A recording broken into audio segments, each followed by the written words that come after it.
Saya dari awal memang ingin menulis tentang poligami, tapi dari sudut pandang penulis muslim yang perempuan gitu. Karena sebelumnya ada, tapi kan bukan dari sudut pandang perempuan gitu. Dan waktu itu tantangannya adalah gimana caranya saya bisa menghadirkan isu poligami yang terkesan berat gitu ya, tapi dengan ringan dan kemudian tidak secara hukum aman gitu loh, tidak digugat misalnya secara syariah atau yang lain-lain gitu.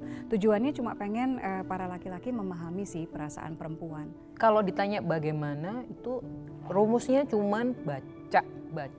Saya sih lebih memilih untuk setia sama skenario karena semua yang ada dalam proses pembuatan film itu senjatanya adalah naskah. Nah, aku suka poin itu loh. Apa tuh? Aku suka poin itu, setia dengan skrip. Karena skrip itu udah hasil kita diskusi semua gitu, termasuk penulisnya di situ, scriptwriternya di situ, produser juga menaruh hati dan pikiran di situ gitu ya. Aku terkejut dengan kenyataan bahwa aku nangis pada momen-momen yang menurut aku, kok gue nangis sih di sini gitu. Artinya bukan momen yang kebayang ketika di skenario itu momen-momen yang besar gitu ya, something big revealed gitu ya. Tapi ini kok momen cuma antara Ibu Sambung, antara Meros dengan Nadia, putrinya Arini gitu.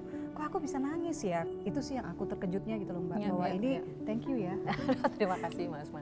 Kalau dirimu apa? Kalau aku kejutannya mungkin ada beberapa yang pasti udah tidak ada Arini di situ, ya kan? Lalu ada beberapa karakter baru yang untuk menjalankan cerita, keutuhan cerita itu sendiri gitu. Jadi ada karakter-karakter baru yang nggak cuma nambah warna tapi juga menggiring kita sampai pada inti cerita.